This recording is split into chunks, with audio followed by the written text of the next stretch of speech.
ദൈവ തിരുനാമത്തിന് മഹത്വമുണ്ടായിരിക്കട്ടെ. ഇന്ന് നമ്മൾ ചിന്തിക്കുന്നത് സന്തോഷത്തെ പറ്റിയാണ്.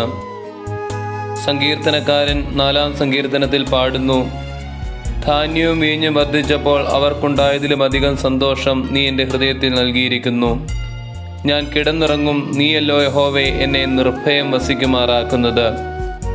ജീവിതത്തിൽ ധനവും ധാന്യവും വസ്തുക്കളാണ് സന്തോഷമെന്ന് തെറ്റായി ചിന്തിക്കുന്ന പലപ്പോഴും നമുക്ക് ഉറക്കവും ജീവിതത്തിൽ സമാധാനവും നഷ്ടപ്പെടുന്നു എന്നുള്ളത് ദുഃഖകരമായ കാര്യമാണ്. ഇവിടെ പറയുന്നു, തമ്പുരാന്റെ കൃപയാണ് യഥാർത്ഥമായിട്ടുള്ള സന്തോഷമെന്ന്.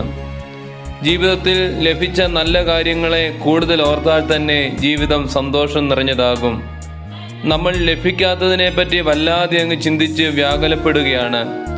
ഒരിക്കൽ ഒരു മുക്കുവൻ കടൽപ്പുറത്ത് മൂളിപ്പാട്ടൊക്കെ പാടി ഇങ്ങനെ കിടക്കുമ്പോൾ അദ്ദേഹത്തെ കാണുവാനൊരു സായിപ്പ് വരുന്നുണ്ട്.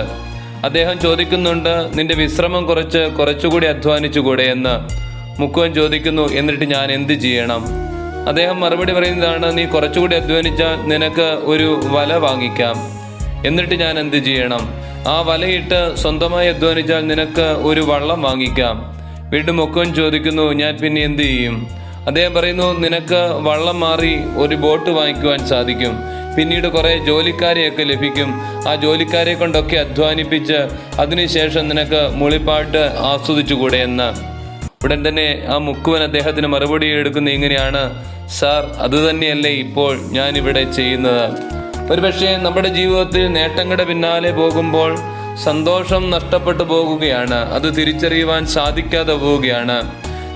ചില കുഞ്ഞുങ്ങളെയൊക്കെ കണ്ടിട്ടുണ്ട്, അവർ മാതാപിതാക്കളോടൊക്കെ ശാഠ്യം പിടിക്കാറുണ്ട്.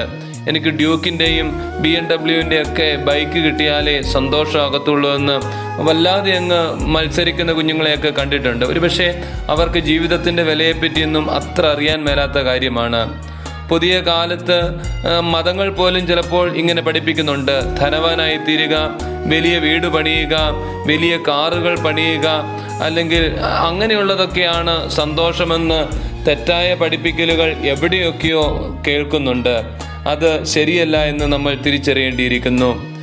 സന്തോഷമില്ലാതെ ജീവിതത്തിൽ തനിക്കൊന്നും ലഭിച്ചില്ല എന്നുള്ള ദുഃഖത്തോടുകൂടി ഒരുവൻ വീട്ടിൽ നിന്ന് ഇറങ്ങിപ്പോകുന്നതായിട്ട് ഒരു കഥ വായിച്ചിട്ടുണ്ട്. അദ്ദേഹം ഇങ്ങനെ പോകുന്ന വഴിയിൽ തൻ്റെ യാത്രയിൽ 5 പേര് ഒരു ചെറിയ കാറിൽ പോകുന്നത് കാണുന്നു. വളരെ സന്തോഷത്തോടുകൂടി പാട്ടുകളൊക്കെ പാടിയാണ് അവർ പോകുന്നത്.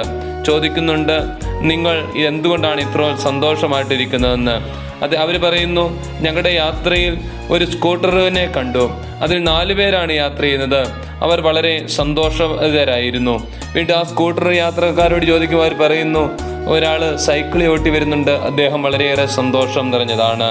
വീണ്ടും ഈ സൈക്കിളിൽ ഓട്ടുന്ന ആളോട് ചോദിക്കുമ്പോൾ അദ്ദേഹം പറയുന്നുണ്ട്, നോക്കുക, ഞാൻ വരുന്ന വഴിക്ക് ഒത്തിരി ആൾക്കാർ നടന്നു വരുന്നുണ്ട്, അവരൊക്കെയും സന്തോഷം നിറഞ്ഞവരാണ്.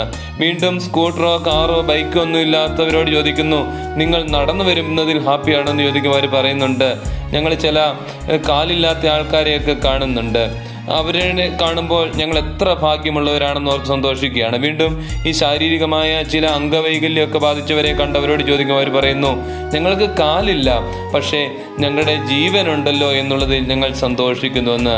അപ്പം നമ്മുടെ ജീവിതത്തിൽ ലഭിച്ചതിനെ പറ്റിയൊക്കെ തിരിച്ചറിയുമ്പോഴാണ് യഥാർത്ഥമായ സന്തോഷമുണ്ടാകുന്നത്.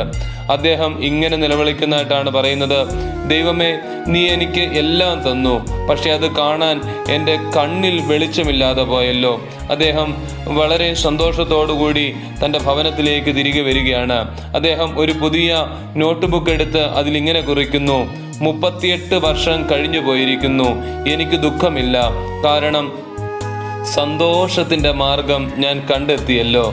ഇത് തുടങ്ങുന്നത് എൻ്റെ ജീവിതത്തിൽ നിന്നാണല്ലോ, എൻ്റെ മനസ്സിൽ നിന്നാണല്ലോ എന്ന്. അപ്പോൾ പ്രിയപ്പെട്ടവരെ, സന്തോഷമെന്ന് പറയുന്നത് അത് ജീവിതത്തിൽ തമ്പുരാൻ തരുന്ന ഒരു അനുഗ്രഹമാണ്. നമ്മുടെയൊക്കെ ജീവിതം യേശു തമ്പുരാൻ നൽകുന്ന ആ സ്വർഗീയ സന്തോഷം കൊണ്ട് നിറയട്ടെ. ആയതിന് പരിശുദ്ധാത്മാവിൻ്റെ കൃപ ലഭിക്കട്ടെ എന്ന് പ്രാർത്ഥിക്കുന്നു. ദൈവം തമ്പുരാൻ അനുഗ്രഹിക്കട്ടെ.